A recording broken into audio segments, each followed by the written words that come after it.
सौनको सचेते ज्योति शास्त्र प्रवर्तका, ज्योति शास्त्र प्रवर्तका।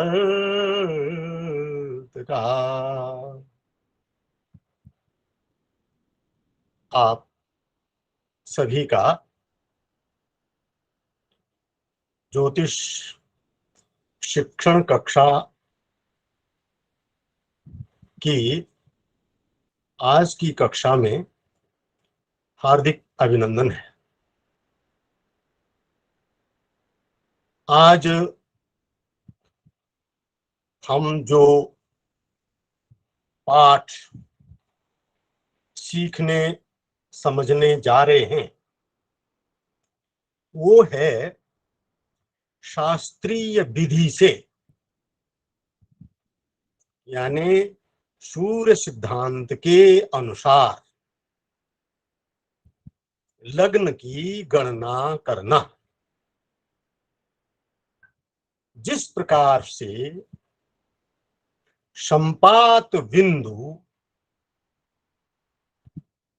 सारी पंचांगीय गणनाओं का आधार बिंदु है, ठीक उसी प्रकार से ये जो लग्न है ये आपके समस्त ग्रह चक्र के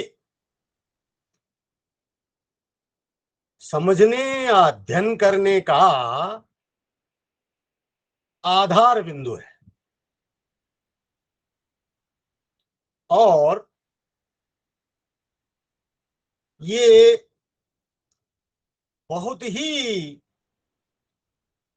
महत्व का बिंदु मांगलिक कार्य में मांगलिक अर्थ से प्रयुक्त भी होने लगा है, होता आया है।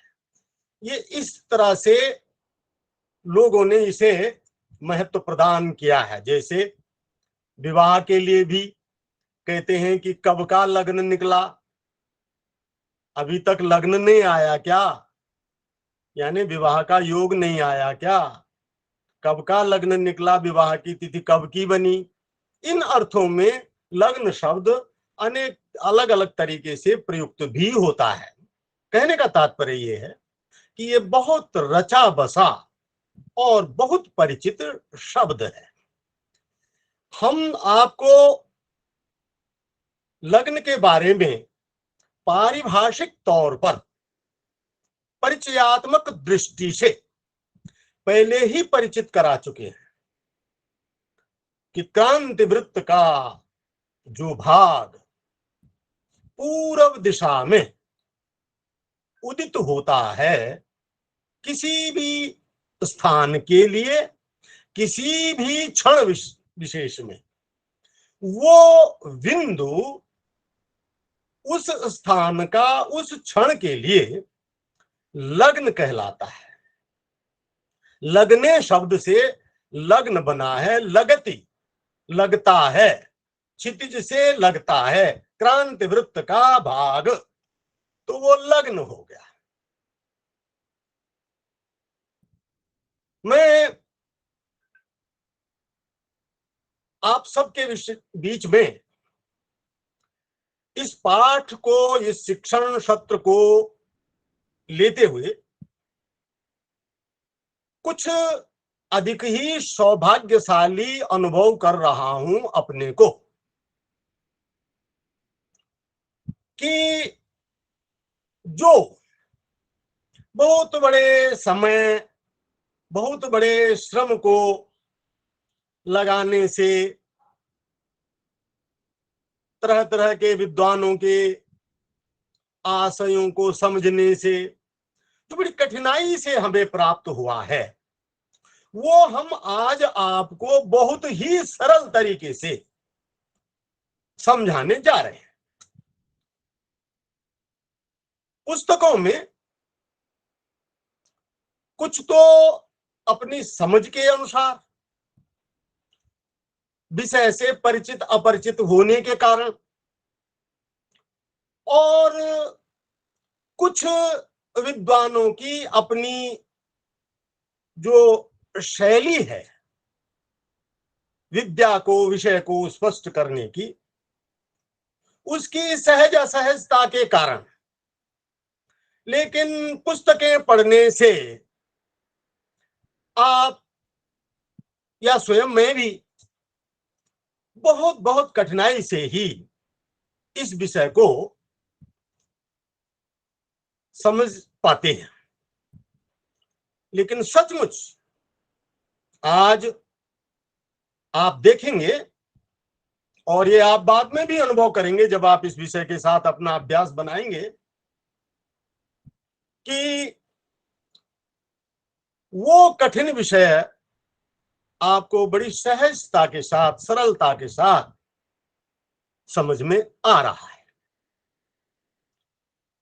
सूर्य सिद्धांत का ये त्रिप्रश्नाधिकार, ये तीसरा अधिकार, तीसरा जो अध्याय है, उसमें 46, 47 और 48 ये जो श्लोक हैं, ये लग्न गणना के बारे में है।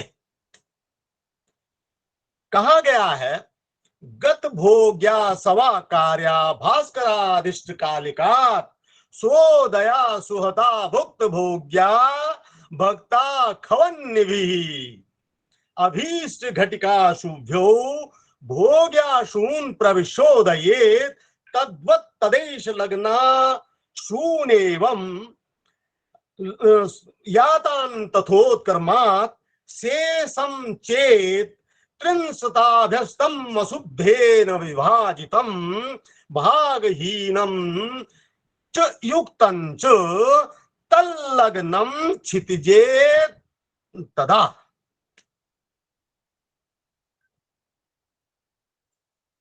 सूर्य सिद्धांत में आप इन श्लोकों को देख लीजिएगा, और आज जो आप लग्न विषय समझ जाएंगे तो आपको फिर ये सारा विषय वहां भी बड़ी अच्छी से समझ में आ जाएगा।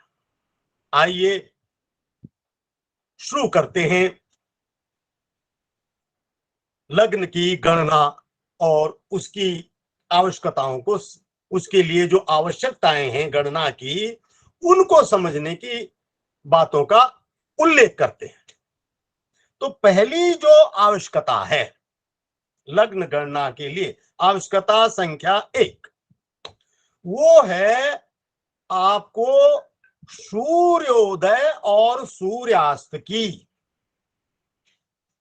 अब आज हम आपको सूर्योदय सूर्यास्त नहीं व्याख्यान दे रहे हैं,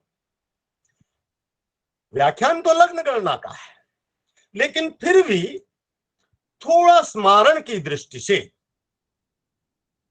हम इन तथ्यों का भी यथासंभव संक्षिप्त उल्लेख करते रहेंगे।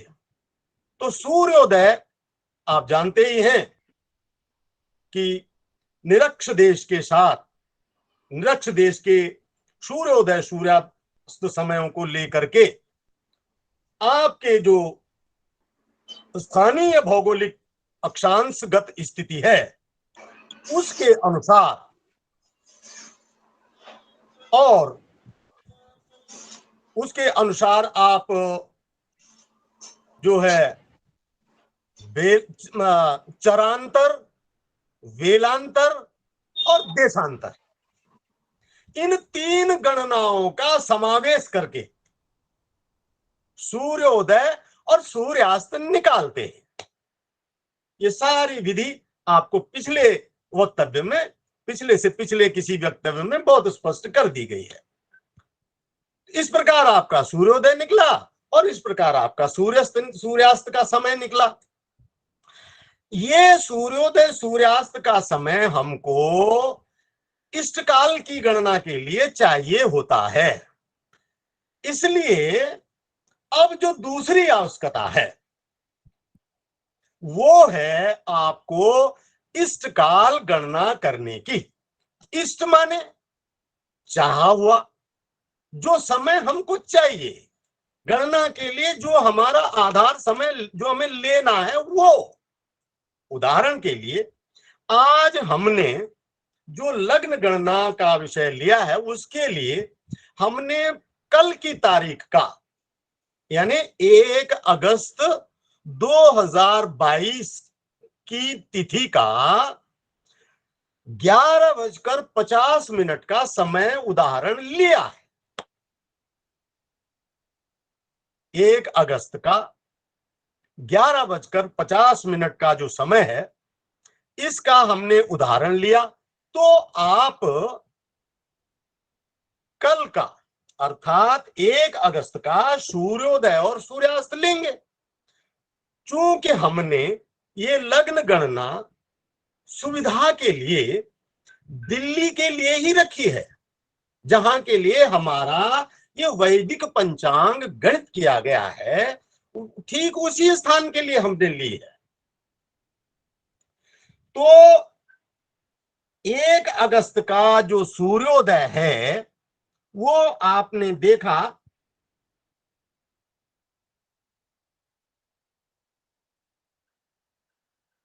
हाँ, ये लिया है हमने 5:46 और 19:08।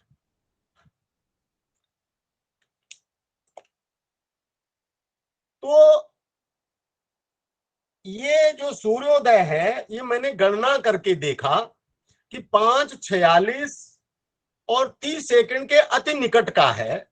इस कारण से मैंने इसको यहां 5:47 लिया है। तो आप लोग भी सूर्योदय को 5:47 और सूर्यास्त को 19:08 लेंगे। ठीक है। अच्छा, अब आई बात इष्टकाल की। हम ये भी आपको इष्टकाल के प्रकरण में समझा चुके हैं कि इष्टकाल का अर्थ लग्न के मामले में, इष्टकाल तो आप कहीं से भी गणित कर सकते हैं। मान लीजिए ग्रह स्पष्ट करना है आपको, तो आपको ग्रह स्पष्ट पंचांग में किस समय के लिए दिए हुए हैं, वहां से जोड़ लेना पड़ेगा। लेकिन अगर आपने इष्टकाल लग्न के लिए लेना है, तो लग्न के लिए हमेशा सूर्योदय से ही लिया जाएगा। ये अनिवार्य है। क्यों अनिवार्य है ये बात? इसलिए अनिवार्य है कि सूर्योदय के समय पर किसी भी स्थानीयता के लिए जो लग्न और सूर्य का भोगांश होता है, वो ठीक एक ही होता है। वहां से सूर्य शुरू होता है भोगांश, और वहां से ही लग्न शुरू होता है। तो जो दूसरी बात संज्ञान में लेने की है, वो ये है कि सूर्योदय के समय पर स्थानीय लग्न और स्थानीय सूर्य स्पष्ट, सूर्य भोगांश, सूर्य स्पष्ट, ये शब्द मैं आपको सब परिचित करा चुका हूं। तो वो जो भोगांश और सूर्य का जो लग्न, जो स्थान का लग्न है, उसका एक ही होना होता है। तो मापांक के लिए, मापांक मैंने कहां से हम नापेंगे आप, तो लग्न को इसलिए आप वहां से नाप रहे हैं, सूर्य का संदर्भ लेकर के आप सूर्य की जो स्थिति सूर्योदय के समय पर है, वहां से आप नाप रहे हैं।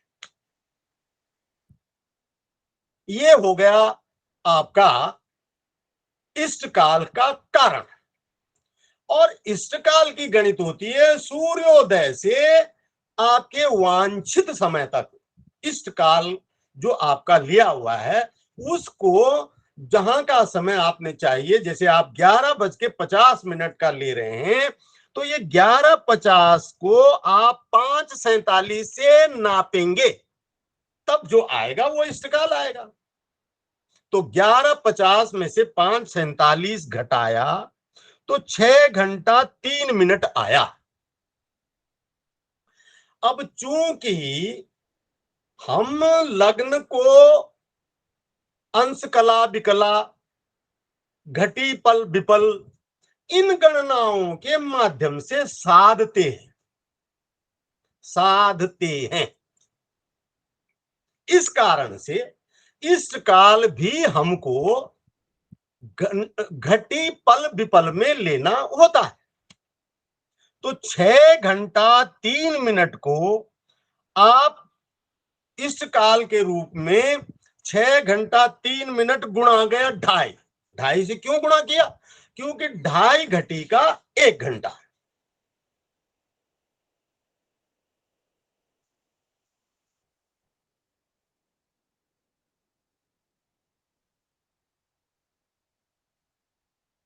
इस प्रकार से, अरे कोई आया है क्या? सुशीला, ठीक है। 2.5 घटी का 1 घंटा,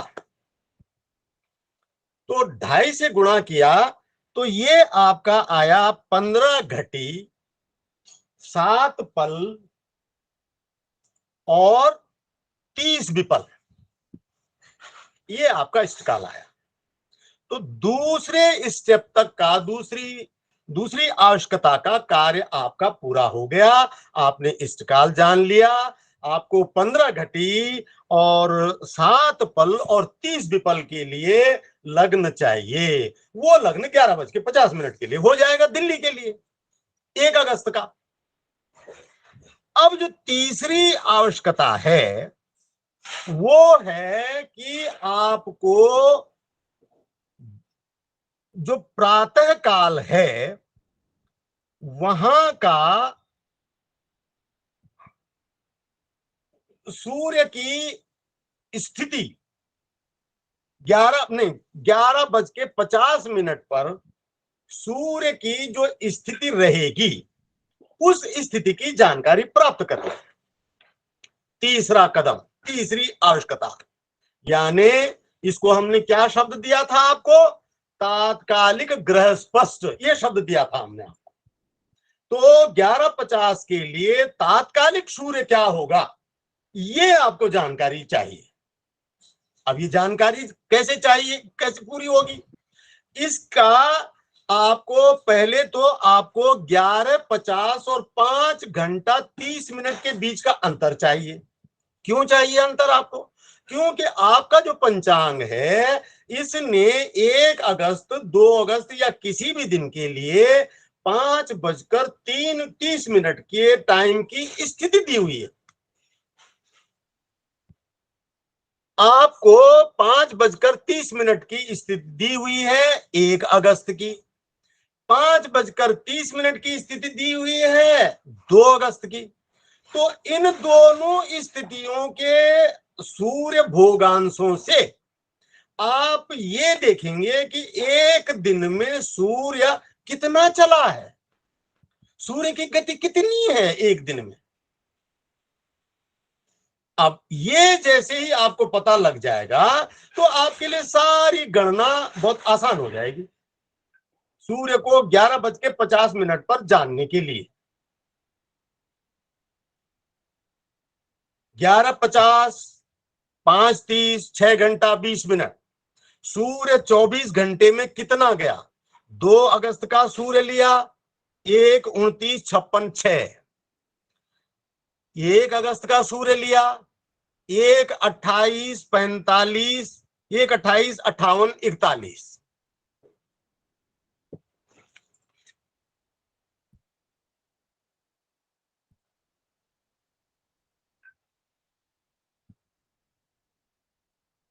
हाँ, 1:28:58:41।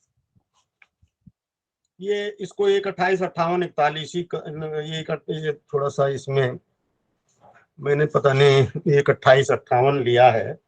ये 1:28:45।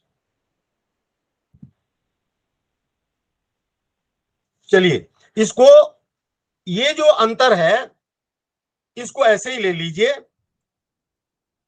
1/28 कितना अंतर आ रहा है,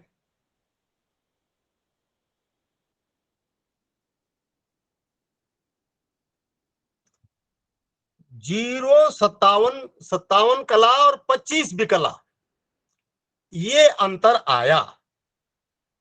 57 कला 0 अंश, 57 कला और 25 विकला, ये अंतर आया। इसका मतलब 24 घंटे में सूर्य 57 कला 25 विकला गया है, तो 6 घंटे 20 मिनट में कितना जाएगा, ये निकालना। और ये आपकी गणना आई है 0 अंश 57 कला 25 विकला गुणा गया 6 घंटा 20 मिनट बटे 24 घंटा, ये बिल्कुल सही है। तो इसका जो मान आया वो आया 0 अंश 15 कला और 7 विकला, 0 अंश 15 कला और 7 विकला, ये आया आपका सूर्य का सुबह के 5:30 से जो 11:50 का जहां आपने लगन निकालना है वहां तक गया हुआ अंश कलात्मक दूरी का मान। तो ये जो दूरी आई आपकी, ये आती है 0 अंश 15 कला और 7 विकला। अब क्या करेंगे आप, ये जो 15 अंश 7 कला है, ये आप 128 अंश 58 कला 41 विकला में जोड़ देंगे तो ये आ जाएगा आपका 129 अंश 13 कला और 48 विकला। 100, ये सिंपल घटाना जोड़ना है, 129 अंश 13 कला और 48 विकला, ये तीसरी आवश्यकता की चीज तैयार हो रही है। ये सूर्य 11:50 पर कहां है, ये 129 अंश 13 कला और 48 विकला है। इसको हम यूं भी कह सकते हैं क्योंकि 120 अंश पे जो है वो कर्क राशि पूरी होती है और वहां से सिंह राशि शुरू होती है, तो हम इसको यूं भी कह सकते हैं कि ये सिंह राशि के 9 अंश 13 कला और 48 विकला पर है सूर्य, सिंह राशि के, सिंह राशि के। अब क्या है कि आपको सूर्य के भुक्त और भोग्य अंशों की जानकारी स्पष्ट करनी है। ये भी आपको स्पष्ट है, भुक्त भोग्य ये हम आपको अच्छे से स्पष्ट किए हुए हैं कि सूर्य सिंह राशि में 9 अंश और 13 कला 48 विकला जो गया हुआ है, ये भुक्त स्थिति है। और इस भुक्त स्थिति में से इस भुक्त स्थिति को 30 अंश में से घटाने पर हमको भोग्य स्थिति प्राप्त होती है। जब भुक्त स्थिति आपको प्राप्त होगी तो आप भोग्य प्राप्त कर सकते हैं, अगर भोग्य स्थिति आपको जानकारी होगी तो आप भुक्त स्थिति को प्राप्त कर सकते हैं। हमको भोग्य स्थिति जाननी होती है कि उस भोग्य स्थिति तक पहुंचने, सूर्य के वहां जाने पर तक क्षितिज में कौन सी राशि होगी, ये हिसाब है कि सूर्य के इतना चलने पर, चूंकि प्रातः काल के सूर्य में लग्न इतना है, तो इतना सूर्य जब चल चुकेगा तो तब लग्न कहां होगा, ये है गणना का आधार स्रोत। तो आपने 30 अंश में से 9 अंश 13 कला 48 विकला ये घटाया तो आपको भोग्य स्थिति प्राप्त हो गई, और वो है 20 अंश 46 कला और 12 विकला।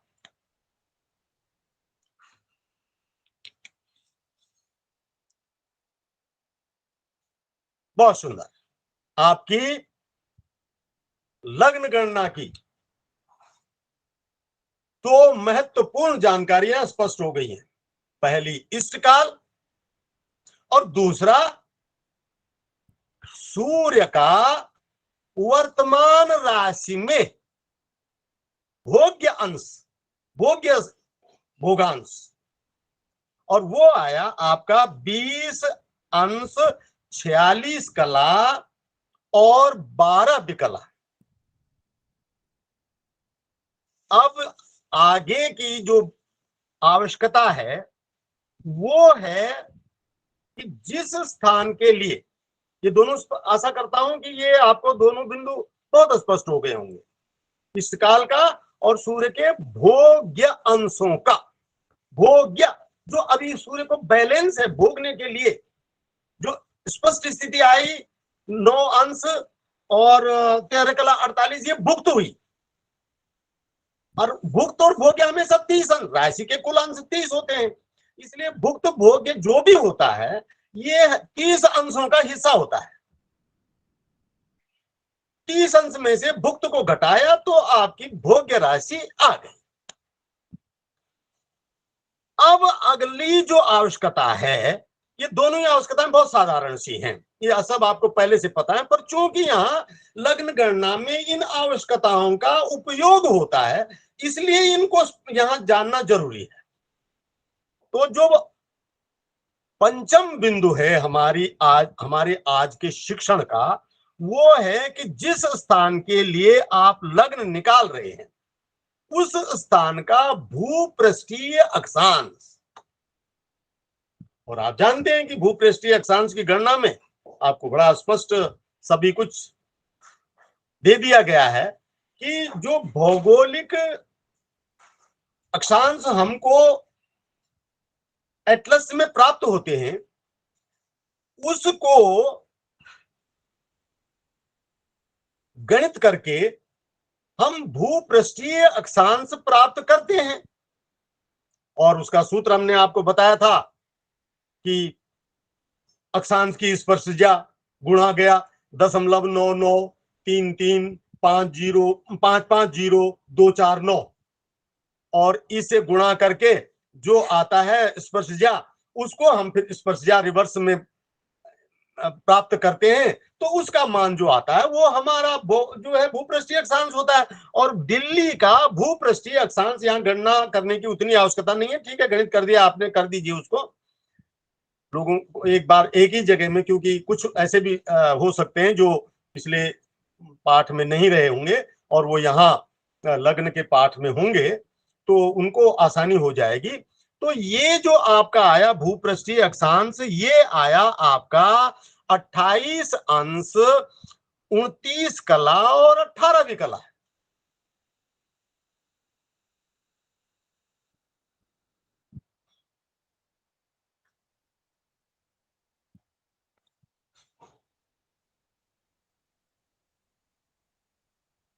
उनतीस अंश 28 अंश 29 कला और 18 विकला, ये आपको भौगोलिक अक्षांश ये आपको लेना है गणित के लिए। और ये हर जगह के लिए, आप चाहे कहीं के भी हो, आप इंदौर के हैं, ग्वालियर के हैं, भोपाल के हैं, मुंबई के हैं, कोलकाता के हैं, और किसी भी स्थान के हैं, आप देहरादून के हैं, जहां के भी हैं वहां का आपको भौगोलिक अक्षांश भूपृष्ठीय अक्षांश लेना है। और ये भूपृष्ठीय अक्षांश आपको हर बार के लिए गणित करने की जरूरत नहीं है, ये एक बार जिस स्थान का आपने निकाल लिया वो आपका हमेशा के लिए हो गया। तो ये तीसरी आवश्यकता हुई। अब जो चौथी आवश्यकता है वो है पल्लभा को जानने की। और हमने आपको बताया था कि पल्लभा जो है ये किसी स्थान विशेष की संपात तिथि के दिन, बसंत संपात के दिन की किसी ठीक मध्याह्न में एक 12 अंगुल छड़ की जो माप बनती है वो उस स्थान की पल्लवा होती है। और पल्लवा को गणित करने का भी सूत्र यहां ले लीजिए। ये हालांकि पहले स्पष्ट हो ही चुके हैं सारी बातें। तो पल्लवा का होता है कि 12 गुणा गया उस भौगोलिक अक्षांश की स्पर्शजा।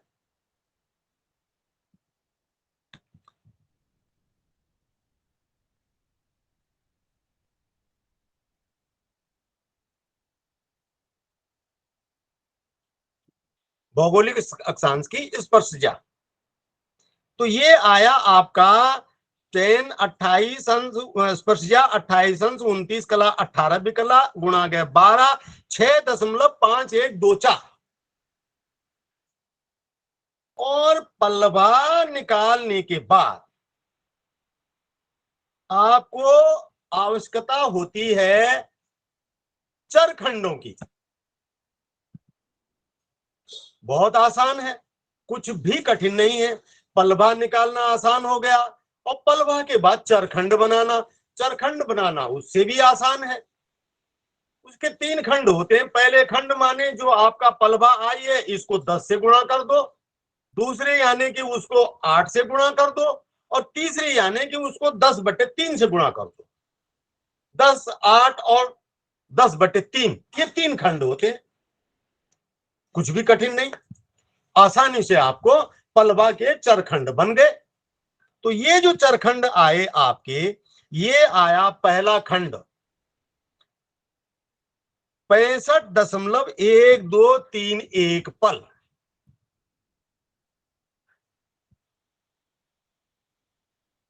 65 पहला चरखंड, दूसरा चरखंड 52.0985 और तीसरा 10/3 से गुणा करना है। 6.5124 वही पल्लवा, उसको गुणा करा 10 से और फिर भाग दिया 3 का, तो ये आया 21.7077। ये 3 आपके पल्लवा के माध्यम से चरखंड बन गए। अब आपकी लग्न को निकालने की 50% से अधिक की तैयारी स्पष्ट हो गई। अब सिर्फ समायोजन है, एक और गणना के बाद और इनको समायोजित करके हो गया आपका लग्न स्पष्ट हो जाता है। ये जो अभी आपने निकाला चरखंड, इन चरखंडों को जो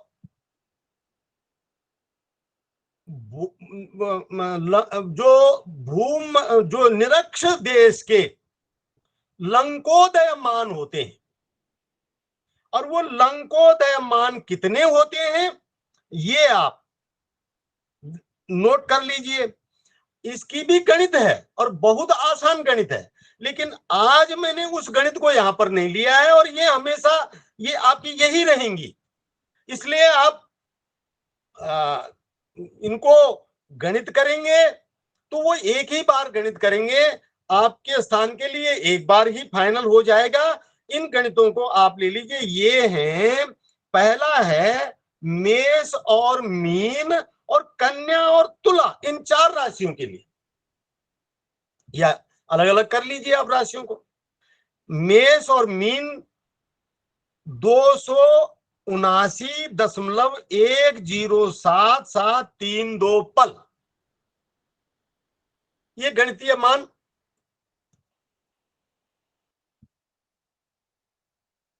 पल।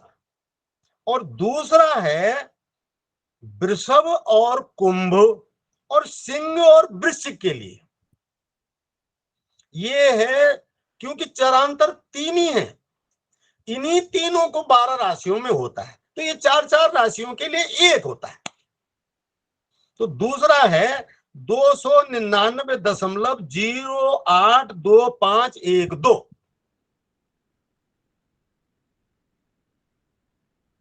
और तीसरा है 321.809748। ये तीन आपके लंकोदय मान हैं।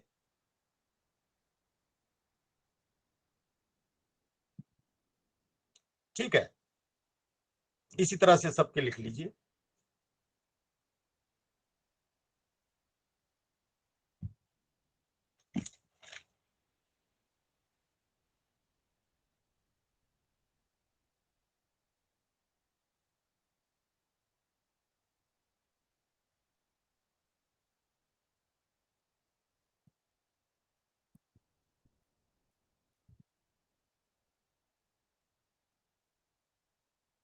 ये 12 राशियों का आपका लंकोदय मान स्पष्ट हो गया। मेष और मीन के लिए एक होता है, वृषभ और कुंभ के लिए एक होता है, मिथुन और मकर के लिए एक होता है, कर्क और धनु के लिए एक, सिंह और वृश्चिक के लिए एक, और कन्या और तुला के लिए। इनका क्रम ऐसा है, मेष वृषभ मिथुन कर्क सिंह कन्या, और फिर मीन कुंभ मकर धनु वृश्चिक और तुला। ये आपके लंकोदय मान प्राप्त हो गए। अब इन मानों को हम हमारे लिए अपने स्थान के अनुसार सोदय में बदलना है। लंकोदय और सोदय शब्दों का मैंने आपको अर्थ बताया हुआ है कि भूमध्य अक्षांश पर लग्न का जो जो पलात्मक मान है, ये लंकोदय कहलाता है। और वही मान हमारे अपने स्थान के लिए 0 अंश का आधार हो गया, और 1 अंश 2 अंश 3 अंश 4 अंश 5 अंश 90 अंश तक का उत्तरी ध्रुव की वो होती है, और 90 अंश तक की दक्षिणी ध्रुव की। तो किसी भी अंश के लिए आप लग्न निकाल सकते हैं। वहां के लिए जो मान आता है उसको सोदय मान कहते हैं। वहां के लिए स्थानीय मान के लिए सोदय शब्द होता है, और भूमध्य अक्षांश के लिए जो है वो आपका लंकोदय मान होता है। यहां तक आपकी स्थिति स्पष्ट हो गई। पलभा निकाला, बिल्कुल आसान। पलभा के चरखंड बनाए, बिल्कुल आसान। अब आपने सभी राशियों के लंकोदय मान जो आपको दिए गए हैं वो ले लिए। ये आपकी लग्न निकालने की पूरी 60% की तैयारी संपन्न हो गई है। अब आप आएंगे कि प्रत्येक स्थान विशेष पर विभिन्न लग्नों का उदय काल, प्रत्येक स्थान विशेष पर, एक बार और इस भाषा को नोट कर लीजिए, ये सोदय मान की प्रत्येक स्थान विशेष पर विभिन्न लग्नों यानी विभिन्न राशियों का जो उदयपल होते हैं। उदयपल माने 0 से लेके 30 अंश तक के लिए वो जितना टाइम लेता है लग्न, अपने 0 अंश से 30 अंश के लिए कोई लग्न जितना समय लेता है उसको सोदय मान कहते हैं। और वो सोदय मान कैसे निकलता है कि जो आपके ये लंकोदय मान है, इनमें से आपके जो चरखंड हैं वो चरखंड घटाने और जोड़ने से। यहां पर हमने पिछले जो पाठ में आपको बताया उसमें थोड़ी सी त्रुटि हमारे बोलने में रह गई है, और वो ये हुआ कि हमने मेष वृषभ मिथुन में भी जोड़ने की बात कर दी। वास्तव में मेष वृषभ मिथुन में ये ऋणात्मक होता है। मेष वृषभ मिथुन में ये ऋणात्मक होता है, और फिर आपके जो मिथुन के बाद फिर कर्क सिंह कन्या, तो इनमें ये धनात्मक हो जाता है।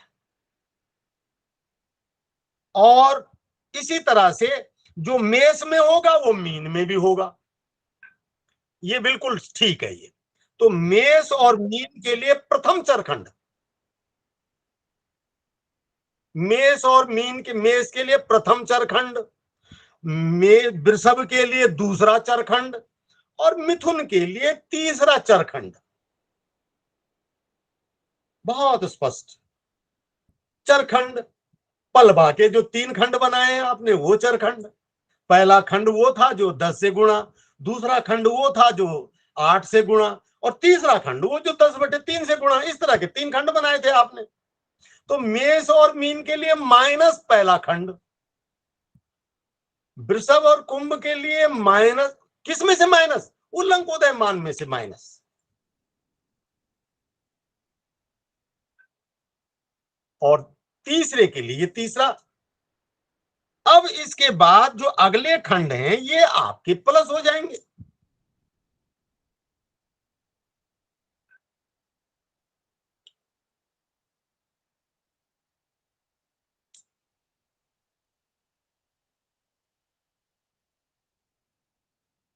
तीन 344.2308322। हाँ चलो ठीक है, 2 3 ही ठीक है। और सिंह वृश्चिक में 351।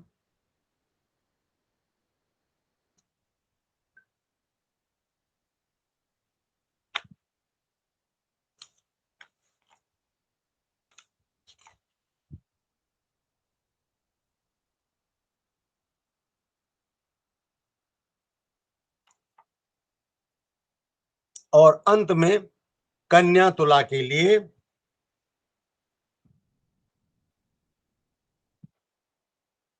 प्लस हो जाएगा। और 344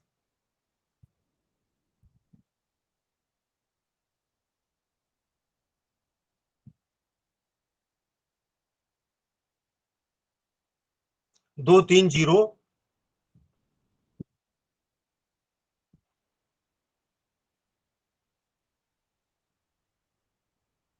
कर्क धनु के लिए हो जाएगा 343.517। बहुत सही। ये आपके स्वोदयमान आ गए हैं, यानी कि आपके दिल्ली के लिए मेष लग्न 213 दशमलव कितना है ये 984 पल लेगा। मीन लग्न और मेष लग्न दिल्ली में इतना पल का समय लेगा कंप्लीट होने, उदय, पूरा उदय होने में। ये अर्थ है इसका। वृषभ लग्न और कुंभ लग्न 246.984 का पलों का समय लेगा। अब इस तरह से ये जो सारे मान हैं, ये मान स्वोदय पलों के प्राप्त हो गए हैं दिल्ली के लिए। अब देखिएगा, आपको सारे लग्नों के स्वोदय दे दिए हैं। आपको ये पता है कि आपका सुबह का सूर्य कितने भोग्यांश का शेष है।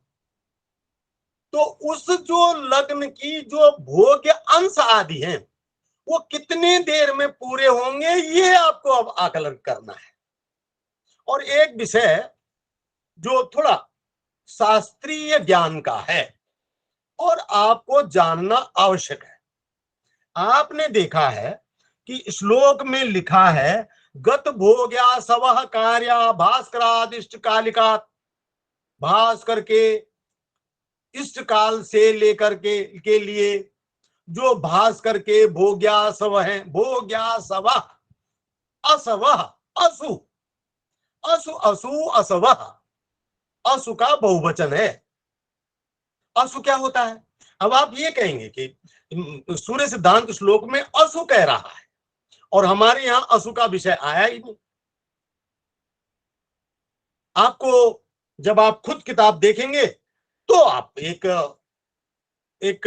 भ्रम में पड़ जाएंगे।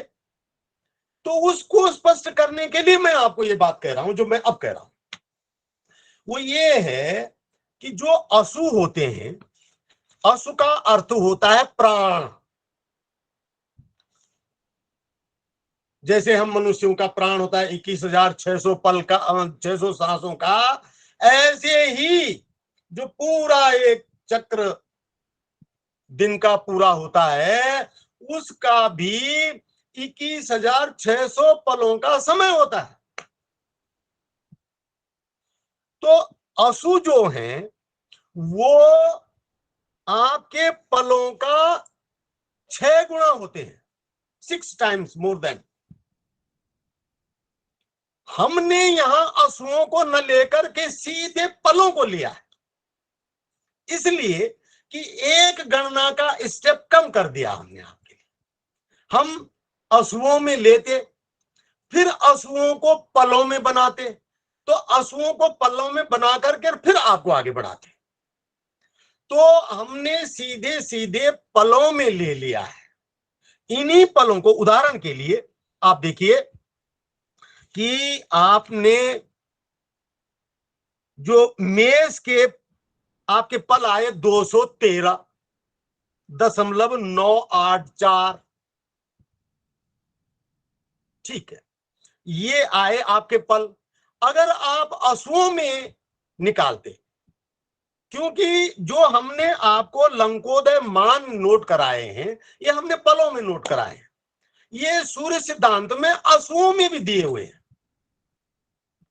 और असुओं में इनका मान दिया है, जैसे 1670 असु, फिर 1795 जो 3 खंड आपको दिए हैं, वो अगर चरखंड आप असुओं में निकालेंगे तो तब आपको ये असु लेने पड़ेंगे 1670, 1795 और 1935।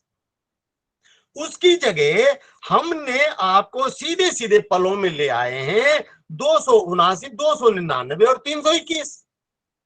ये जो आवृत्ति है ये 900 पलों की बनती है, और इसी का 4 गुना 3600।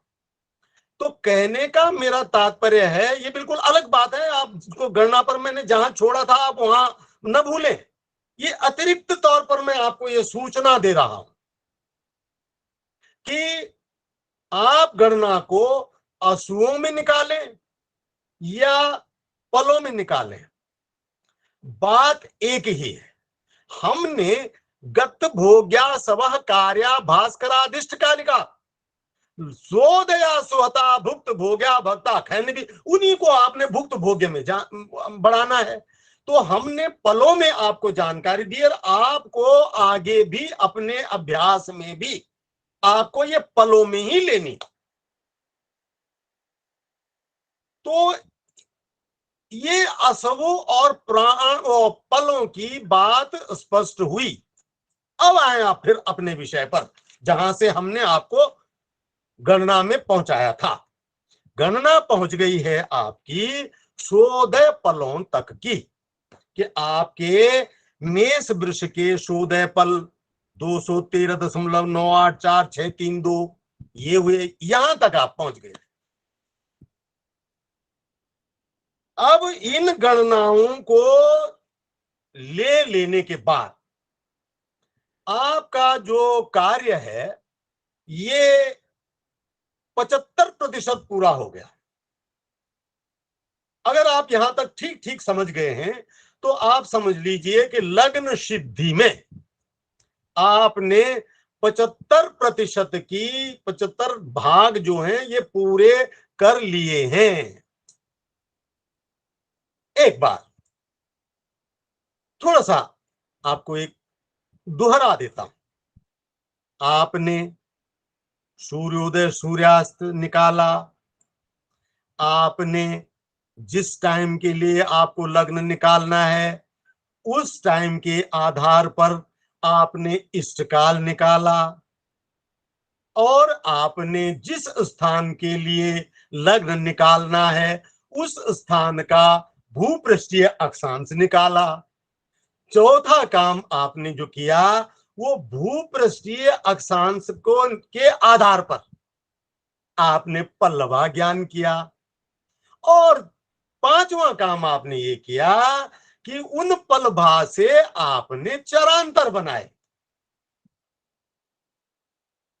5 कदम पूरे कर लिए। अब छठा कदम आपको सूचित किया गया है कि लंकोदय पल विभिन्न राशियों के इतने हैं। लंकोदय पल विभिन्न राशियों के इस प्रकार से हैं। तो सातवां कदम आपने ये स्पष्ट किया, ये लिया कि उन लंकोदय पलों के माध्यम से आपके स्थान के लिए, जैसे जो उदाहरण हम कर रहे हैं वो स्थान दिल्ली का है, तो दिल्ली के लिए उन्हीं लग्नों का सोदयमान कितना कितना हुआ, तो आपने मेष, वृषभ और मिथुन के लंकोदय में से पहले चरखंड, दूसरे चरखंड और तीसरे चरखंड को घटाया।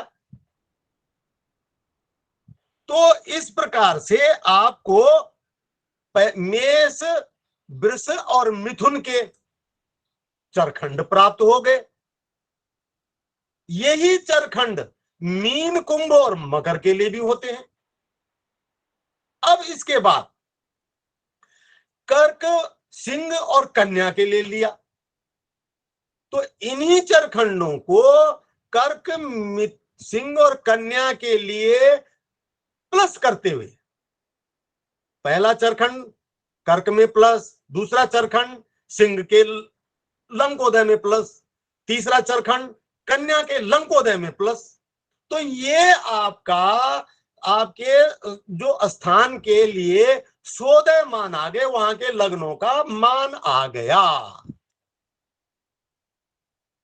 यानी कि अब एक बहुत अलग उदाहरण, अलग सी बात कह रहा हूं मैं, थोड़ा सा आपके समझ में ठीक से बैठ जाएगी बात। आपके पास 100 रुपए हैं और आपने 5 लोगों को इस प्रकार से देने हैं, एक को 20 रुपए, एक को 30 रुपए, एक को 15 रुपए, एक 20 और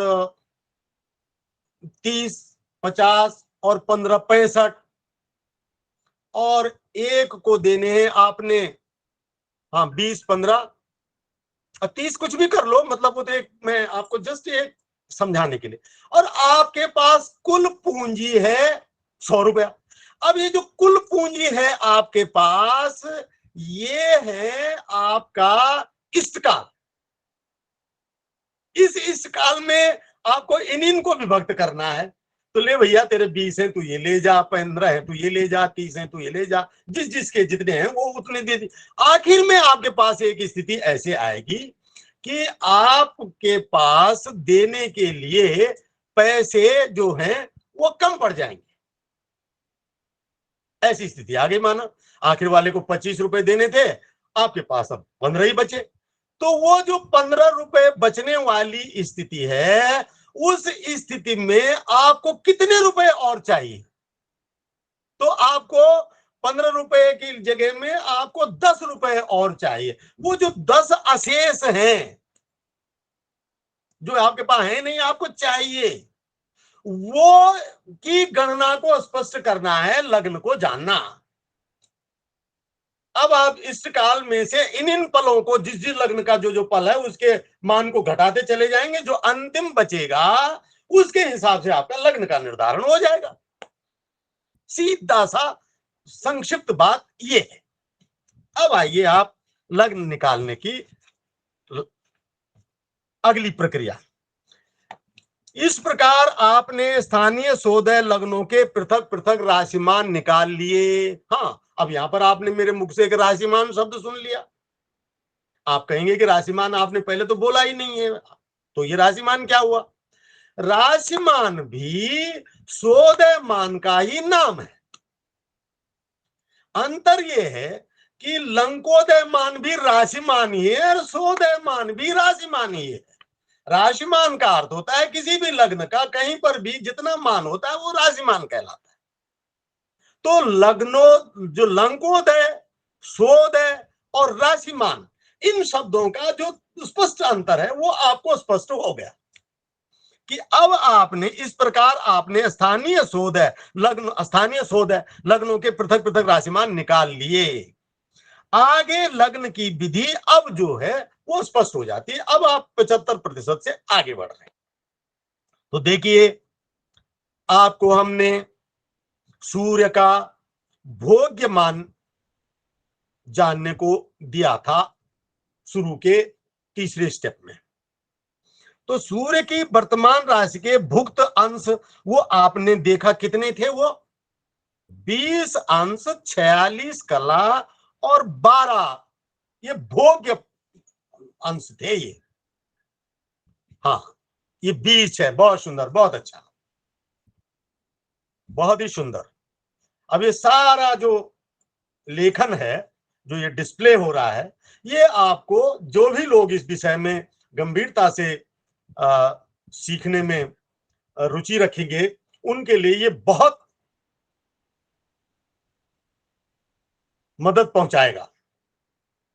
तो सूर्य की वर्तमान राशि के जो भोग्य अंश हैं वो हुए 20 अंश, 46 कला और 12 विकला। ये आप पीछे निकाल चुके हैं। लेकिन अब यहां जो हमने निकालना है, देखिए, ये जो 20 अंश, 46 कला, 12 विकला है, ये वृत्तीय माप है।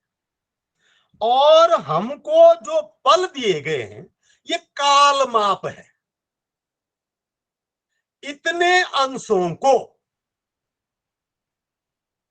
लेने में इतने पल लगते हैं, ये हिसाब का रहस्य है कि 20 अंश, 46 कला, 12 को आपने अब पलों में कन्वर्ट करना है, जानकारी को पलों में निकालना है। तो इसको निकालने का पहला नियम, ये 4 बिंदु हैं। पहला बिंदु जो सूर्य के भोगांश हैं उनको उस राशि के सोदय मान से गुणा करिए।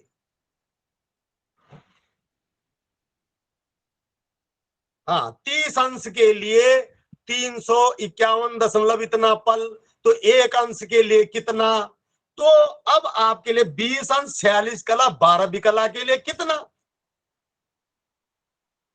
तो ये आपका आता है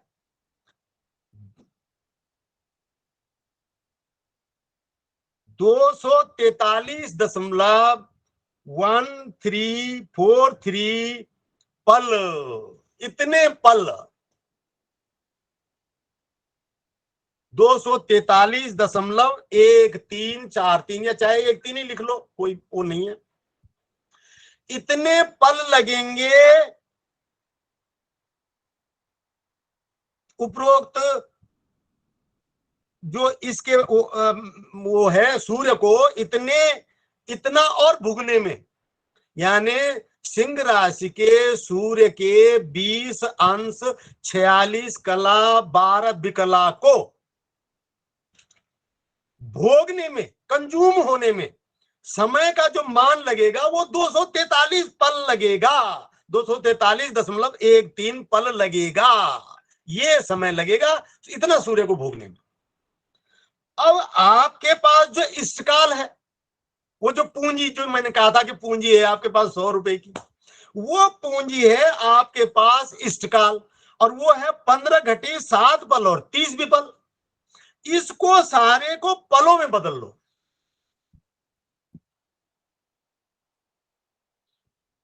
तो ये जो पल हैं ये है वो आपकी पूंजी जो आपको बांटनी है। वो कितनी है? 15 घटी 7 पल और 30 विपल। 15 छके 90, 900 और 7 907 और 30 विपल 0.5, आधा आधा पल।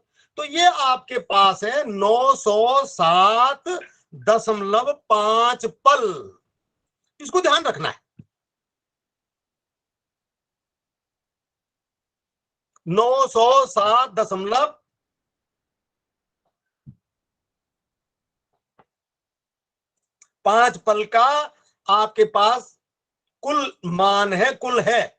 इन पलों में लग्न की स्थिति कितनी बैलेंस बचेगी, जो जितने लग्न बीच में आएंगे उनका टाइम निकाल करके जो आखिरी वाला बचेगा उसके लिए हमारे पास कितना बचा, ये निकालना है। तो आपके पास 907 पल हैं। और देखिए, बिल्कुल आपके समझने के लिए कह रहा हूं मैं एक बात, कि 907 पल आपके पास कुल है, और आप देख रहे हैं कि 243 पल तो उस लग्न का जो जो चल रहा है वर्तमान का सूर्य, उसी के लिए चाहिए आपको। तो 243 पल आप ये घटा देंगे उसमें से। ले भाई तुम चलो, ये कौन सा पल है जो है कौन से लग्न में था, ये सिंह लग्न में। सिंह लग्न में जो सूर्य का बैलेंस बचा है उसके लिए 243 पल चाहिए थे। तो आपने वो अपने पास जो 907 थे उसमें से दे दिए, और दे दिए तो अब हिसाब लगा लिया कि मेरे पास अब कितने पल बाकी बचे। तो आपने जाना कि आपके पास बचे, अब आपके पास बचे 664.365 पल। ये आपको पता। और अब आपके सामने अगला देनदारी किसकी है, जो है सिंह लग्न का चला गया, अब कन्या लग्न की है। और कन्या लग्न के जो सोदयमान हैं ये आपके पास 344.23 है।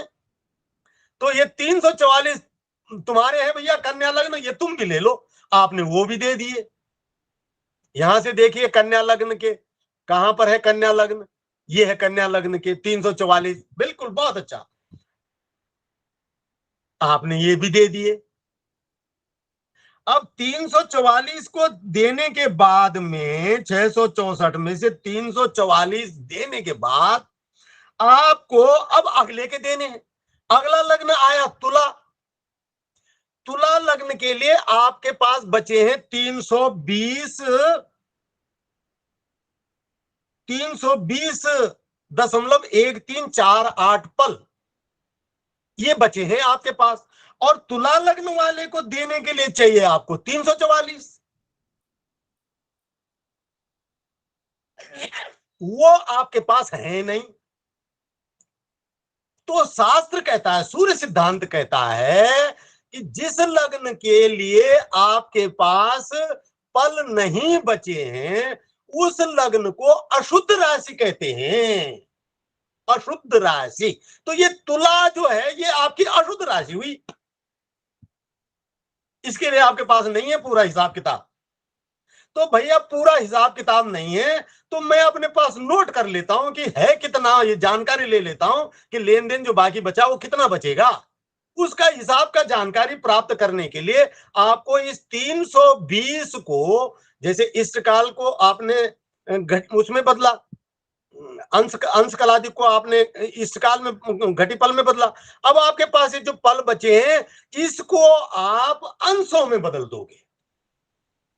तो आपके पास में तुला लग्न का 320.1348 पल का समय बचा हुआ है। तो अब आपसे पूछा जाए कि आपके पास जो 320 पल बचे हुए हैं इसमें का मतलब क्या हुआ कि सूर्य को कितना कितना अंश तक आप पूरा कर पाए हैं, और लग्न की कितनी स्थिति बनती है जो पूरी हो रही है इसमें। तो उसको निकालने के लिए आपको क्या करना है कि अब जो शेष पल बचे हैं 320.348, उसको अगली तुला राशि के भोग्य पल यानी 344.238 जो पल बने हैं वो ऋण नहीं हो सकते। अस्तु ये ही पल आपके अशुद्ध राशि के पल हुए। इन अशुद्ध राशि के पलों को अभुक्त पल या इस राशि को अशुद्ध राशि कहते हैं। अभुक्त पल और राशि अशुद्ध राशि, जो पल आपके पास बैलेंस बचे हैं वो आपके अभुक्त पल हो गए। और उसको आप फिर उसी तरीके से देखिए 344.2308 पल पर लगते हैं 30 अंश। तो एक अंश पर कितने पल लगेंगे, तो आपके पास जो बचे हैं 320.1348 पल, इसको लगने में कितने अंश खर्च होंगे वो आपको निकालना है।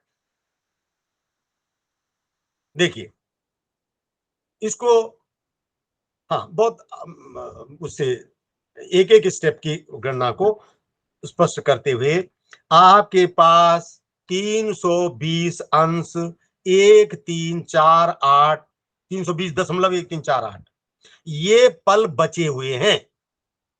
तो इन पलों में, ये पल समय की इकाई है, इन पलों के लिए जो वृत्तीय माप की इकाई बनती है वो कितनी बनती है, ये आपको जानना है।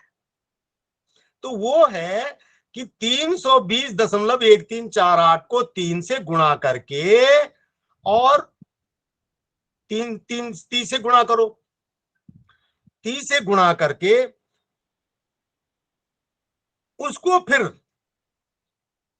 आप अंश आदि में कन्वर्ट करो।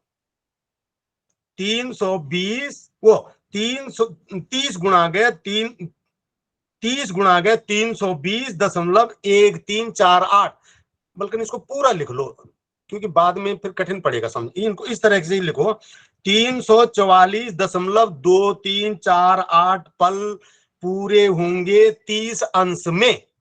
हाँ बिल्कुल, पूरे होंगे 30 अंश में।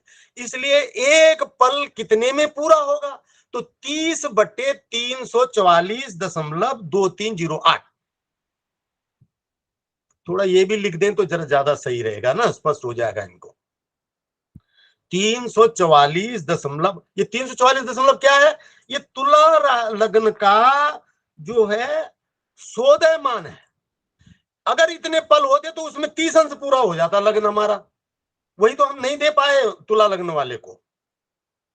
344.238 पलों में 30 अंश की दूरी पूरी होती है, या 30 अंश पूरे होते हैं, 30 अंश लगते हैं, बिल्कुल कर। इसलिए एक पल में, इसलिए एक पल में 30/344 सीधा सा हिसाब है, त्रय राशि की हिसाब है।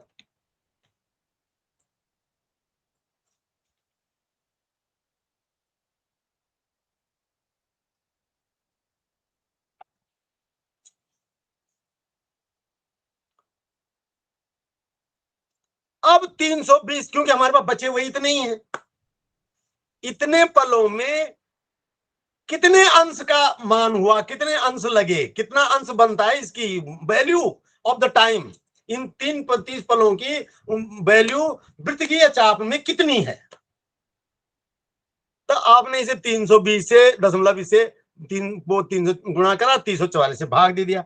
तो ये जो राशि आपके पास आई, ये आई 27.9000013। ये राशि आपकी इतनी आई। अब देखिए यहां हम थोड़ी सी एक बात जरूर हो रही है कि हम सारी चीजें मान में तुरंत ले रहे हैं क्योंकि हम कैलकुलेटर से गणित कर रहे हैं, आपको भी ऐसा ही लेना है। लेकिन अगर आप ऐसा भी नहीं लेंगे तो आप जैसे 27.9000013 है, तो ये 27 अंश हो गए। अब ये किसके अंश हैं, आप जरा अपने अपने लिए अपने आप में आंसर दीजिए, अपने अपने को उत्तर दीजिए। ये 27 अंश कौन से लग्न के हैं, तुला लग्न के हैं, क्योंकि सिंह लग्न का बैलेंस जो था वो आपने पूरा कर दिया, कन्या लग्न का पूरा था आपके पास, वो भी बैलेंस हो गया, तुला के बचे थे आपके पास। तो ये तुला लग्न है उस समय, यानी कि जो आपका 17 घटी और कितना पल था वो जो भी है, इष्टकाल, इष्टकाल था आपका 15 घटी 7 पल 30 विपल के टाइम पर जो लग्न चल रहा होगा वो तुला लग्न होगा, और वो तुला लग्न भी इतने पलों पर होगा, अर्थात 320 पल का होगा। इसी 320.1348 पलों को वृत्तीय माप में अंश कला विकला में व्यक्त कर देंगे तो वो लग्न हो जाएगा। तो ये आपने जब पता किया तो ये आया 27.900013। 27 पूरे अंश हो गए, 0.900013 को गुणा 60 से कर दो तो 54 भी कला हो गए। फिर जो बचा उसको फिर 60 से कर दो तो वो कला हो गए, कला के बाद भी कला हो गए। इस तरह से 27 अंश 54 कला। अतः 1 अगस्त 2022 का 11:50 पर दिल्ली के लिए लग्न स्पष्ट हुआ। तुला लग्न 27 अंश और 54 कला। अब ये जो चीज आपको समझ में आई है, ये बिल्कुल बहुत ही शास्त्रीय और कहना नहीं चाहिए लेकिन आपको अपने आप पे थोड़ा अच्छा लगेगा, इस दृश्य कह रहा हूं कि आप इसको बार बार में थोड़ा समझिए। तो आप जब व्यवहारिक जीवन में कभी आप जैसे ज्योतिषियों से आपका मिलना जुलना होगा, अब तो एक बहुत बड़ा वक्त का एक प्रभाव चल रहा है, जो सौभाग्य तो होना चाहिए था लेकिन उस सौभाग्य की जगह थोड़ा कम भाग्य हो गया। अगर मैं उसको दुर्भाग्य भी ना बोलूं तो कम भाग्य हो गया। कम भाग्य ये हो गया कि कंप्यूटर से सब कुछ निकलने लग गया, किसी भी टाइम का हिसाब किताब वो सब पूरा निकल रहा है। और इस सुविधा ने ज्योतिषियों में एक ऐसा प्रमाद पैदा कर दिया है कि आज छोटी सी छोटी गणित का भी ज्योतिषी को सब बात भुलावे में पड़ गए हैं, कुछ पता नहीं। ये जो लग्न निकालने की विधि है, ये आप अपने व्यवहारिक जीवन में देखना, आप बहुत अच्छे अच्छे ज्योतिषियों के पास भी बैठेंगे या जानकारों के पास बैठेंगे, आप देखेंगे कि बिल्कुल उनको इसका ज्ञान ही नहीं। आम लोगों को जो उपलब्ध हैं, मैं उनकी बात कर रहा हूं, तो कुछ ज्ञान ही नहीं है इस बारे में, सब भटकावे में बात चल रही है। अब ये जो आपने तुला लग्न शास्त्रीय तौर से सिद्ध किया, इसके बारे में थोड़ा सा दो तीन बातें और कहेंगे। अब आप पंचांग निकालिए 1 अगस्त का। 1 अगस्त का पंचांग इस पर जो है 1 अगस्त के पंचांग में 11:59 पर वृश्चिक लग्न लग रहा है। आप देखेंगे, यहां देखिए आप, वृश्चिक लग्न कहां पर लग रहा है? 11:59 ये आचार्य जी। हाँ, 11:59 पर वृश्चिक लग्न लग रहा है। ये मैं सत्यापन करा रहा हूं आपको, आपकी गणित का, कि 11:59। और आपने लग्न किसके लिए निकाला? 11:50 के लिए निकाला, यानी कि 9 मिनट के बाद लग्न खत्म होने जा रहा है, तुला लग्न बीतने जा रहा है। और आप देखेंगे कि 9:43 से ये तुला लग्न लगा था और 11:59 तक रहा। तो 9:43 11:59 में से आप 9:43 घटाइए,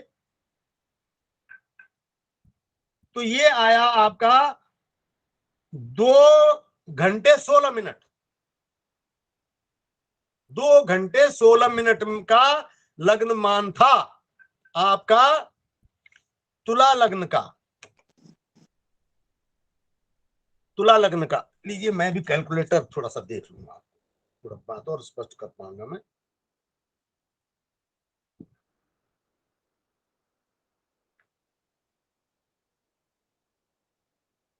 ये मान था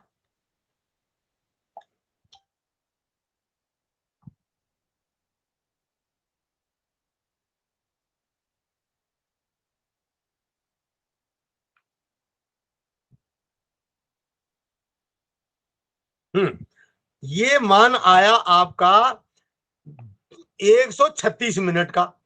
136 मिनट में 30 अंश पूरे हो गए 136 मिनट में। तो इसमें आप जो है 136 में 30 का भाग देंगे तो आपको आए 4 मिनट 53 सेकेंड, वो 4.53 का एक अंश। और देखिए 4.5, और यहां जो है आप 27 अंश 54 कला बीत चुका है लग्न, आपके पास 2 अंश और 6 कला बीते हैं, और आपको 4.5 अंश मिनट का टाइम लग रहा है 1 अंश पर। तो 9 मिनट का टाइम आपके पास बैलेंस है, और वही 9 मिनट आपका ये गणित में आ गया 250 और 59, ये बिल्कुल एक्यूरेट आ गया है। इससे दो बातें सिद्ध हो गई। एक तो ये सिद्ध हो गया कि आपके पंचांग में जो लग्न दिए हुए बिल्कुल एक्यूरेट है, और दूसरी बात ये सिद्ध हो गई कि आपने जो लग्न निकाला वो बिल्कुल सही है। एक ही बात से दो बातें सिद्ध हो गई। 1150 पे लग्न निकाला है, 1159 पे लग्न बीत रहा है, केवल 9 मिनट का समय है, आपके पास भी 2 अंश का लग्न बाकी है, और आपने देखा कि आपने 136 में जब आपने 30 अंश का भाग दिया तो 4.53 का टाइम आया 1 अंश के लिए, अर्थात आपके लिए भी 2 अंश में थोड़ा सा वो जो 5-6 कला का टाइम है वो बिल्कुल एकदम सही आ गया है। एक ही बात से दो उदाहरण सिद्ध हो गए कि आपका जो पंचांग है, क्योंकि मैं आपको इस पंचांग के सूर्योदय सूर्यास्त के बारे में आपको पहले भी गणित सिद्धि दे चुका हूं कि एकदम एक्यूरेट है, कोई आदमी कहीं से भी जांच कर सकता है, और एकदम सूर्य सिद्धांत के अनुसार है। और आज आपको ये भी बात यहां सिद्ध हो गई कि जो लग्न आपने निकाला है वो बिल्कुल सही निकल गया है, और साथ ही साथ ये भी सिद्ध हो गया कि आपके पंचांग में जो लग्न दिए गए हैं उनकी गणना कितनी एक्यूरेट है। ये जो उत्तरदायित्व है पंचांगकारों का, आज आपको शायद एक पोस्ट भेजी होगी, हाँ है, अभी थोड़ा सा टाइम है। आज हमने एक पोस्ट भेजी है, उसके बारे में मैं ज्यादा तो नहीं कह रहा हूं, लेकिन उसमें एक सूर्योदय सूर्यास्त की गणना को विषय को लेकर के मैंने एक प्रश्न उठाया है एक पंचांग के बारे में। उसको जरा आप लोग अच्छे से देख लीजिए और समझ लीजिए, और आपको ये बात स्पष्ट हो जाएगी कि हमारे जो पंचांग हैं वो जाने अनजाने, अब मैं उस पर अधिक नहीं कह सकता, लेकिन खैर जो गणनाएं हैं वो कैसी चल रही हैं ये जान करके आपको बड़ा आश्चर्य अवश्य होगा। और अपने पंचांग के बारे में मैं जो कह रहा हूं वो प्रत्यक्षम किम प्रमाणम है, ये आपको स्पष्ट हो गया है। तो ये जो आपको लग्न का स्पष्टीकरण हुआ, और मैं समझता हूं कि अवश्य ही हो गया होगा, एक दो बार भी आप थोड़ा सा दोबारा से रिवीजन करेंगे तो और ज्यादा पकड़ प्राप्त हो जाएगी, लेकिन एक बार मैं आपको सारे विषय को थोड़ा दोबारा से स्मरण करा देता हूं, तो आपको बिल्कुल आपकी पकड़ मजबूत हो जाएगी कि लग्न निकालने के लिए आपको सूर्योदय सूर्यास्त की गणना का ठीक ठीक ज्ञान होना बहुत आवश्यक है। पहली आवश्यकता, सूर्योदय गलत कर देंगे, आप ही सोचिए कि हमारा जो लग्न आया कितना एक्यूरेट आया है, और अगर हमने सूर्योदय में गलती कर दी होती तो मान लीजिए हम 4 मिनट का गलती हो जाती लगन सूर्योदय में, लोगों की तो 8-8 7-7 8-8 9-9 मिनट की गलतियां हैं, 10-10 12-12 मिनट की गलतियां मैं देख रहा हूं, अगर सूर्य सिद्धांत के हिसाब से बात करें तो। अब उनका कोई अपना सिद्धांत है, कोई अपनी कोई और बात है, तो उस पर मुझे कुछ नहीं कहना है, लेकिन जो सिद्धांत है उसके सूत्र स्पष्ट है, उसकी गणना स्पष्ट है, तो आप उसमें इधर दाएं से बाएं नहीं बात कर सकते। ठीक वही होना चाहिए, जो जो कहा है वही आना चाहिए, दिखना चाहिए। और यही कह रहा है ज्योतिष में, यही बात कही गई है कि पंचांग जो है वो ऐसा होना चाहिए कि जो आप गणित करें वही आसमान में, और जो आसमान में वही आपके गणित में हो, ये होना चाहिए पंचांग में, और ये नहीं हो रहा है आजकल। तो आपने सूर्योदय और सूर्यास्त का पहले ज्ञान लेना है, सूर्यास्त का भी जरूरी है, क्योंकि आपको रात्रिमान के जो लग्न निकालने होंगे वहां आपको सूर्यास्त की जरूरत पड़ती है। आपको जब तक सूर्योदय को स्पष्ट नहीं करेंगे आपका इष्टकाल में गणना ठीक आएगी नहीं। तो ये पहला काम आपके पास इष्टकाल है, क्योंकि वही पूंजी है, उसी में से आपने लग्नों का जो सोदयमान है वो घटाना है, घटाना घटाना, जो नहीं घटा, जो नहीं घटा उसी को अशुद्ध राशि बोलते हैं, उसको अंश कला विकला में जान लेना है, बस वो लग्न स्पष्ट हो गया।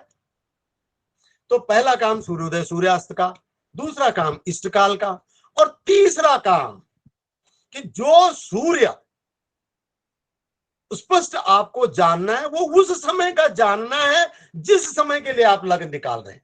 11:50 पर अगर हम इसमें गलती कर देते, 11:50 का सूर्योदय वो सूर्य नहीं लेते, सूर्य लेते थे हम 2 बजे का, इष्टकाल हमारा आया 11:50 का, तो विसंगति हो जाती, बिल्कुल गलत आ जाता। तो 11:50 का आपने सूर्य स्पष्ट करना है, और उसको ज्योतिषीय भाषा में क्या बोलते हैं? तात्कालिक सूर्य स्पष्ट। आपको तात्कालिक सूर्य स्पष्ट चाहिए, तात्कालिक सूर्य भोगांश चाहिए। कितने के लिए चाहिए? जो टाइम का, जिस टाइम का आपने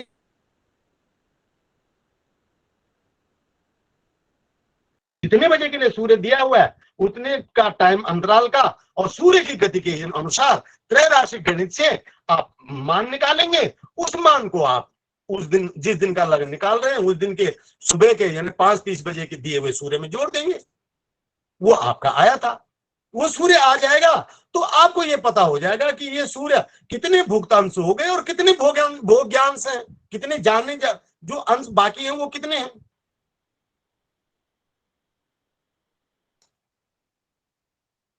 इसके लिए शब्द है भुक्त भोग्य। भुक्त भोग्य, कितना सूर्य जा चुका है वो भुक्त भाग हो गया, कितना सूर्य बैलेंस है वो आपका भोग्य भाग हो गया। तब आपने वो भोग्य भाग जान लिए।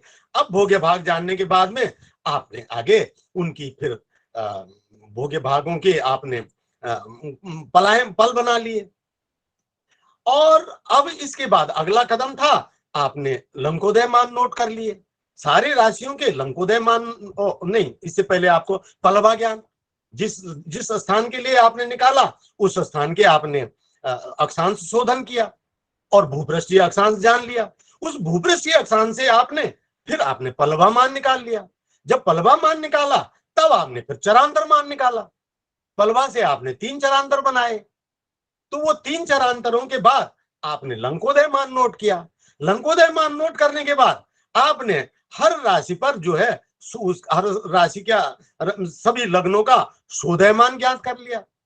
अब शोधय मान ज्ञात करने के बाद आपने जो सूर्य के अंश थे आपके पास बचे हुए, उन अंशों का आपने पलादी में मान ज्ञात करा, और उन पलादी भोग्य सूर्य का ध्यान रखें, तात्कालिक भोग्य सूर्य, उसके पलादी मान ज्ञात करा। उन पलादी मानों को आपने इष्टकाल के जो पल आपके बने हुए थे उनमें से घटा दिया। अब वो सिंह लग्न का भोग्य भाग था तो वो घटा दिया। फिर अगला भाग आया कन्या लग्न का, तो 344 कुछ पल थे उसके, फिर आपने वो घटा दिए।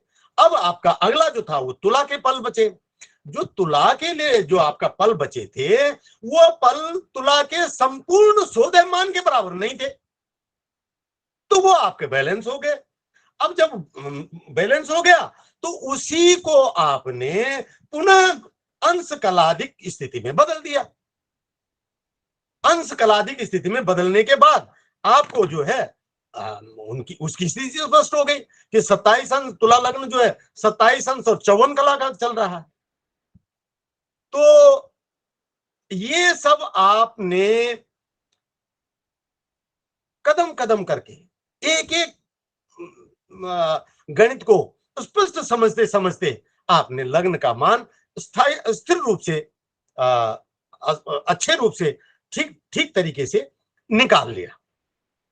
मुझे खुशी है कि आप लोग पूरी गंभीरता से और इस गणित में रुचि लिए हो, और मेरे लिए ये बहुत बड़ी बात है कि हम तो समझाने को आतुर हैं, बड़ी इच्छा है कि लोग समझें, पंचांग की स्थिति को सही को समझें, सत्य को समझें। लेकिन अब सवाल ये है कि कुछ समझने वाले लोग भी तो हों, और आपके माध्यम से मुझे उसका सौभाग्य स्पष्ट होता है कि मेरे पास कुछ समझने वाले लोग भी हैं। तो इन शब्दों के साथ मैं आपका बहुत बहुत धन्यवाद करता हूं, और कोशिश करेंगे हम अगले सत्र में, अगली कक्षा में कुछ त्रिकोणमितीय विधियों से आपको लग्न स्पष्ट करने का, तो आपको, लेकिन ये विधि समझनी बहुत आवश्यक है। शास्त्रीय विधि को समझे बिना आपको वस्तु स्थितियों का ज्ञान नहीं होता। इनको समझने के बाद आपको जो ज्ञान प्राप्त होता है वो आपको फिर जीवन में विषय के साथ बहुत बड़ी सहायता पहुंचाता है। बहुत जगह जगह कई बार आप अनुभव करेंगे कि इस तरह से जो विधिवत ज्ञान प्राप्त किया होता है वो एक बहुत बड़ी उपलब्धि होती है किसी भी व्यक्ति के लिए। तो ये ठीक है, हम अगले उसमें देखेंगे। और फिर हम चाहते हैं कि एक विषय हम एक वक्तव्य हम आपको कुंडली के बारे में देंगे। बहुत आवश्यक है कुंडली को समझना, क्या है कुंडली, कैसे है, कैसे इसका क्या क्या अर्थ है, तो वो भी हम आपको एक करेंगे। और मैं समझता हूँ इन 2 वक्तव्यों के साथ हमारा ये जो शिक्षण सत्र है ये पूर्ण भी हो जाएगा। और इससे अगर आप भी अनुभव करते हैं कि हाँ आपको कुछ लाभ प्राप्त हुआ है तो वो मेरा अतिरिक्त सौभाग्य है। मैं आप सबका बहुत बहुत धन्यवाद करता हूं।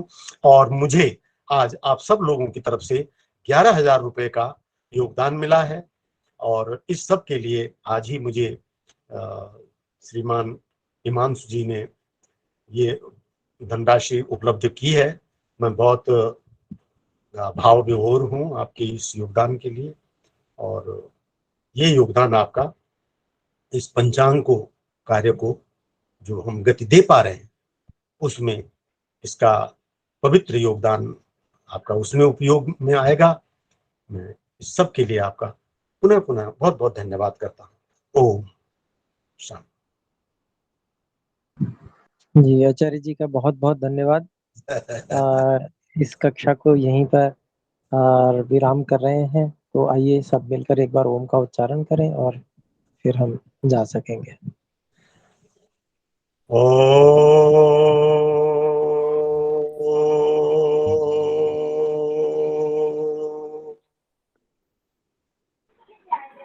सभी को सादर नमस्ते। आचार्य जी को बहुत बहुत धन्यवाद। धन्यवाद आचार्य जी।